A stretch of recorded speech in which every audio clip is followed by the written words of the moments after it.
ప్రభు ప్రభు అయిన యేసుక్రీస్తు నామములో మీ అందరికీ శుభాభివందనములు. ఈ ఉదయకాలంలో కలువరి కృపాస్థానం ఎదుగు మిమ్మల్ని ఆహ్వానించుచున్నాను.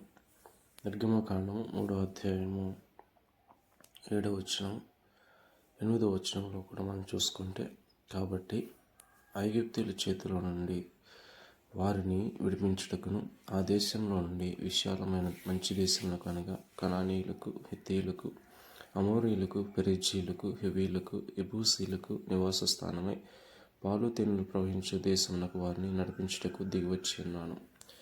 దేవుడైన యెహోవా మోషేతో చెప్తున్న మాట.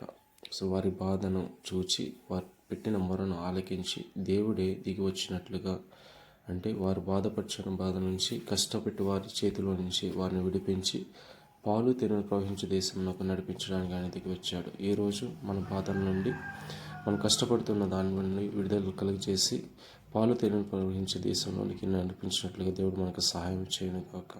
ఆమేన్.